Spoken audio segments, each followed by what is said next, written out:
Divya. Japan जो जहाँ जल क्षेत्र है, जब साउथ चाइना के आसपास के एरिया की बात करते हैं, वहां पर चीन अपनी सेना बढ़ा रहा है, तो उसी एरिया को सुरक्षित रखने के लिए वहां पर मजबूत प्रबंध करने के लिए नई तकनीकों का यूज किया जा रहा है, जिसमें जापान और इंडिया दोनों साथ में मिलकर इस को कर रहे हैं।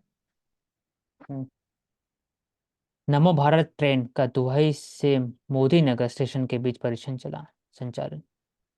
आरआरटीएस कॉरिडोर का बात हो रहा है यहाँ पर।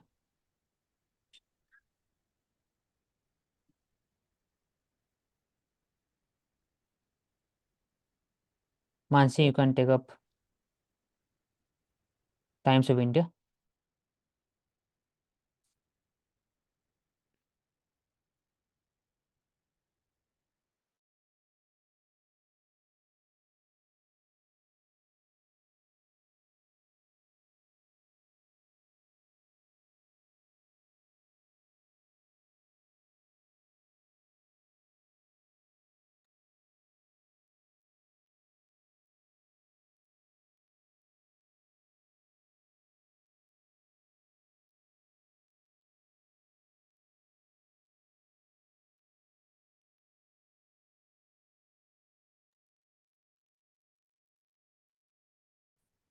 ठीक.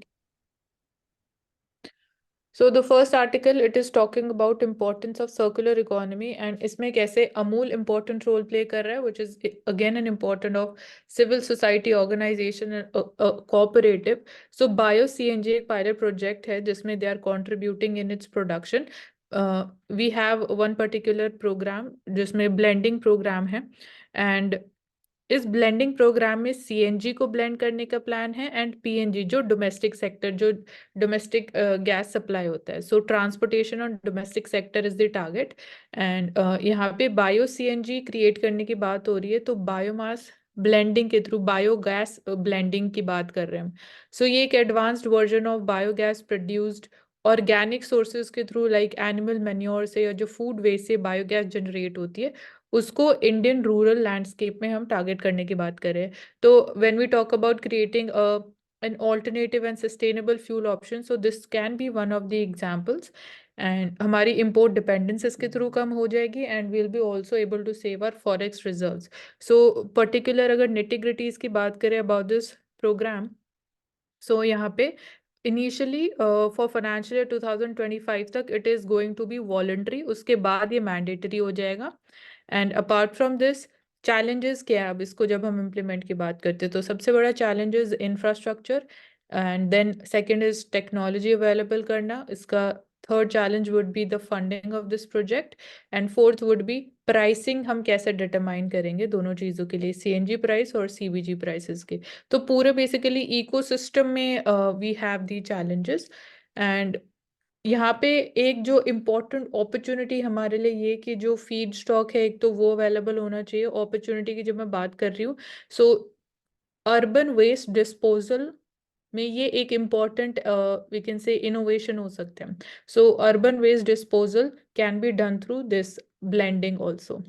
एंड इसके थ्रू will be also able to control the green house gases emissions of gases like carbon dioxide, hydrogen sulphide and ammonia. And इसके भी प्रॉपर BIS स्टैंडर्ड्स हैं जिनको मीट करना इंपॉर्टेंट है. एंड ट्रांसपोर्टेशन सेक्टर की अगर हम बात करते हुए go by the data and the contribution to green house gases, so it is somewhere around I think it is 30% तक हम ग्रीन हाउस गैसेज emissions कम कर पाएंगे with this blending program. So this is and falling under the Ministry of Petroleum and Natural Gases. So cooperation between the municipalities and the agriculture sector would be initiated under this. Next important topic, लोक अदालत. लोक अदालत में हमें marginalise sections का participation ज़्यादा देखने को मिल रहा है. मार्जिनलाइज सेक्शंस में we go by the examples transgender community, then acid attack survivors ka representation and their participation, flood survivors, sex workers. So this is again an important sign towards creating and nurturing the culture of inclusivity and tolerance, creating more inclusive and acceptable societies. And if I talk about Lok Adalats, so Lok Adalats is an important, yeah, innovative idea of reducing the case burden. When you talk about judicial pendency cases, and यहाँ पे जो cases resolve होते हैं, जो final decision होता है, that is binding on both the parties. An important institution is national legal services authority, and यहाँ पे स्पेसिफिकली दिल्ली का एग्जाम्पल है. So keyword is inclusive, supportive society, and creating that ecosystem. Talking specifically about Japan and Singapore's investment in the state of Gujarat, तो गुजरात अगर conventional sense में हम बात करें तो it is an hub for auto industry, also for the diamond industry. But diamond industry मतलब वो हो गया कन्वेंशनल जहाँ पे डोमिनेंस है गुजरात स्टेट का. Now Gujarat is taking efforts की और जो इमर्जिंग एरियाज हैं कैसे वहाँ पे गुजरात एक ब्राइट स्पॉट बन सकता है. तो ग्रीन हाइड्रोजन, सस्टेनेबिलिटी वाले जो एरियाज हैं, सेमीकंडक्टर्स, चिप मैन्युफैक्चरिंग हो गया, ग्रीन ग्रोथ हो गया, ई मोबिलिटी हो गया, वहाँ पे गुजरात अपना प्रपोर्शन इंक्रीज करने की बात कर रहा है. तो उन्हीं सेक्टर में Japan is also investing in Gujarat and Singapore also. So Singapore के साथ स्पेसिफिकली हम फाइनेंस के सेक्टर में डील कर रहे हैं. So this is all around this. Then जब हम बात करते हैं vision of 2047, so our prime minister is emphasizing कि when we are formulating that entire action plan for up till 2047, properly formulating क्या strategy होगी, किस तरीके से हम will be moving forward, तो उसमें youth population की क्या views हैं वो भी consider किए जाएंगे when we are formulating this plan. So again, this is showing the sensitivity and the importance of the youth of our country, who will be again the demographic dividend of the future, and their views are also very important. So that is also taken into consideration, the graduates of IITs, IIMs, and NITs, and other job private and public institutions, education institutions. So their views are also being considered. Then greener future में दो important areas हैं यहाँ पे जब हम बात कर रहे हैं, कार्बन टाइल्स और ई टेक्सटाइल्स. सो यहाँ पे आर्किटेक्ट्स के एग्जांपल्स दिए गए हैं एंड यहाँ पे दिखाया जा रहा है. साथ के साथ डिजास्टर रेजिलेंट इंफ्रास्ट्रक्चर क्रिएट करने की भी बात हो रही है. जैसे यहाँ पे असम टाइप जो टिम्बर बिल्डिंग एक मॉडल था, with time when we are seeing with modernization, with urbanization and more development, ये जो पहले के structures थे, असम की जो constructions थी, they are now being getting replaced with the heavy stone houses. So this is again a risky thing. यहाँ पे यही बात हो रही है कि sustainable infrastructure, sustainable building हम कैसे बना सकते हैं disaster resilient. So एक तो जो हमारी traditional practices थी, it is important to shift back again to those things. यहाँ पे 3D प्रिंटिंग का भी एग्जाम्पल है कि इनिशियली जो मॉडल्स अभी हैं हमारे सामने वैसे असम टाइप टेक्निक के थ्रू बनाए गए हैं. एंड यहाँ पे अगेन जापान टेक्निक की भी हम हमेशा बात करते हैं बिकॉज जापान में भी utilise in the high seismic zone and वहाँ पे मतलब रिस्क बहुत ज़्यादा है. सो एक वो है. And then creating homes of future, different initiatives and conferences की जा रही है with different themes. So buildings they contribute around 20% of the carbon emissions in India. So this can be controlled if we shift to carbon tiles, more usage. And then e-textiles. So e-textiles में these are basically handicraft textiles with built-in circuits that brings sensations like heat and light, for which basically यहाँ पे जो architects हैं या फिर जिन्होंने invention किया, they are still holding that patent अभी क्योंकि initial stages है. So important data ये हो गया. और ओवरऑल अगर हम बात करें ग्लोबल लेवल पे तो कंस्ट्रक्शन सेक्टर 39% कंट्रीब्यूट करता है to the world carbon emissions, और specifically buildings they contribute 20% to the carbon emissions in India. So these are, we can say, solutions that can be suggested. Last sub topic would be flexi cap funds क्या होते हैं.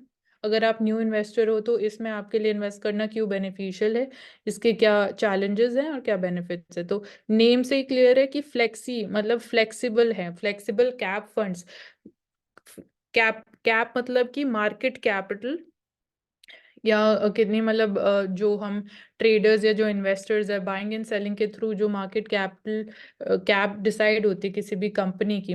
तो large cap होते हैं, mid cap funds होते हैं, small cap होते हैं. तो फ्लेक्सी कैप फंड्स के थ्रू आप इन तीनों कैटेगरीज में इन्वेस्ट कर सकते हो सेम टाइम पे. तो ये इनका एडवांटेज है स्पेसिफिकली. एंड यहाँ पे जो फंड मैनेजर्स होते हैं उनके पास भी फ्रीडम ज़्यादा होती है compare to the mutual funds जो सिर्फ एक ही मार्केट कैप के टाइप के इक्विटी स्टॉक्स को टारगेट करते हैं. सो यहाँ पे रिस्क भी कम होता है, रिस्ट्रिक्शंस कम होती हैं, प्लस अगर हम बात करें कि आपको और क्यों कंसिडर करना चाहिए investing in flexi cap funds, तो अगर आप लॉन्ग टर्म इन्वेस्टमेंट के लिए जा रहे हो so you should go for these, and volatility इसमें कम होती है, प्लस सिस्टमैटिक इन्वेस्टमेंट प्लान्स के थ्रू आप इसमें इन्वेस्ट भी कर सकते हो। तो basically risk is less, you have more freedom, these are more flexible, you have more choices to make under this, so that's why you need to, like, you can go for the flexi cap funds. So that's all from my side. Karuna? Yes,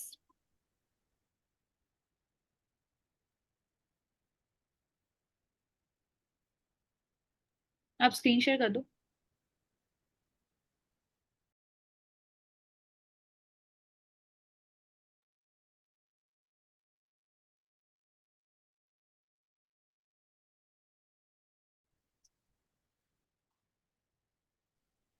तो यहाँ पे basically carbon sequestration, carbon capture and sequestration techniques जो है already exist करती हैं, but जो IIT Jodhpur है वो एक ऑल्टरनेटिव लेके आया है जिसमें हम एल्गी असिस्टेड फ्यूल सेल्स को यूज कर रहे हैं कार्बन कैप्चर करने के लिए। साथ साथ में हम वेस्ट वाटर भी ट्रीट करेंगे और पावर भी जनरेट करेंगे। तो यहाँ पे पहले तो की टर्म्स हम देख लेते हैं। की टर्म पहला तो है जैसे फ्लू गैस, तो वो गैस होती है जो कि थर्मल पावर प्लांट्स या फिर इंडस्ट्रियल प्लांट्स होते हैं उनकी जो चिमनी से निकल रही होती है। इसमें पार्टिकुलेट मैटर होता है, सल्फर और नाइट्रोजन ऑक्साइड्स होती हैं। उसके साथ साथ कार्बन मोनोऑक्साइड होती है जो कि क्लाइमेट चेंज जो हो रहा है उसको डायरेक्टली कंट्रीब्यूट करता है। तो इस अगर प्रोसेस की हम बात करें सिंपल में इसको समझना चाहें तो बेसिकली पहले तो जो फ्लू गैस होती है उसको हम कूल डाउन कर रहे हैं, उसके बाद उसको एब्जॉर्प्शन कॉलम में लेके जा रहे हैं। वहां पे हम जो वेस्ट वाटर होता है ऑलरेडी उसमें हम सोडियम कार्बोनेट सप्लीमेंट कर रहे हैं। उसके बाद ये जो वेस्ट वाटर है ये कार्बन डाइऑक्साइड ऑब्जॉर्व करेगा। उसके बाद इससे इस वेस्ट वाटर से यूज करके हम FGDBs बना रहे हैं, उनको जनरेट करें, that stands for flue gas derived biocarbonates. अब इसको जो है हम इसको यूज करेंगे माइक्रो एल्गी प्रोडक्शन के लिए, जिसके लिए हम प्लास्टिक बैग फोटो बायोरिएक्टर्स को यूज करें। ये कॉस्ट इफेक्टिव होते हैं और प्रोडक्शन जो एल्गी होती है उसके प्रोडक्शन में सपोर्ट करते हैं। इसकी मदद से हम जो MFCs होते हैं जो कि algae assisted microbial fuel cells होते हैं उसकी मदद से हम कार्बन को कैप्चर भी करेंगे और हम एनर्जी भी जनरेट कर रहे हैं। साथ साथ में हमने जो वेस्ट वाटर है उसको भी ट्रीट कर लिया। तो जो माइक्रो यहाँ पे जो की टर्म्स है वो थे फ्लू गैस और माइक्रोबायल फ्यूल सेल्स। इसमें अगर हम डेटा की बात करें तो एंडिंग में हम देख सकते हैं कि 1 टन जो एल्गी है वो कैप्चर करता है 180 ton of flue gas CO2। इसमें अगर लिमिटेशन की बात करें तो लिमिटेशन स्केल ऑफ ऑपरेशन पे ही आएगा हमारा। जो ऑलरेडी अलग अलग ऑल्टरनेटिव्स है उनसे कॉस्ट इफेक्टिव है, बट जो स्केल ऑफ ऑपरेशन है उस पे हमारी लिमिटेशन आएगी। Now regarding the conclusion. एक सेकेंड, ओवरऑल प्रवेश ये कहना चाह रहे हैं आर्टिकल कि जो कार्बन कैप्चरिंग है ना उसको आप यूज कर सकते हैं for the algae growth. Carbon capture करेंगे, उसको कार्बेट बनाएंगे, और कार्बेट बनाए एक तरह से फीड करेगा एल्गी ग्रोथ में। तो दोनों काम हो सकते हैं। फिर एल्गी को बाकी जगह में यूज कर सकते हैं, वेस्ट वाटर के लिए ट्रीट कर सकते हैं, वो पावर जनरेशन के लिए ट्रीट कर सकते हैं। तो कार्बन कैप्चरिंग और सिक्वेस्ट्रेशन का जो मेथड है उसके में ये काम आएगा। ये बात हो रहा है। Karuna, you can continue. Now today's learning from the perspective of geography, we talked about green grid initiative जो कि COP26 में declare हुआ था under the, that is regarding the One Sun One World One Grid initiative taken by India. Then we talked about seagulls that are a kind of seabird. They migrating from the area of Siberia. Then about the great Nicobar development project जहाँ पे हम strategic base बना रहे हैं tourism को promote करने के लिए, डिफेंस इस्टेब्लिश कर रहे हैं, डिफेंस इस्टेब्लिशमेंट्स पे वर्क कर रहे हैं। Then we also talked about a key term that is called social afforestation, जहाँ पे जो बैरन लैंड है बेसिकली वहां पे हम ट्री ग्रो कर रहे हैं। तो ये हो गया सोशल एफॉरेस्टेशन के बारे में। Then we talked about Eliza effect.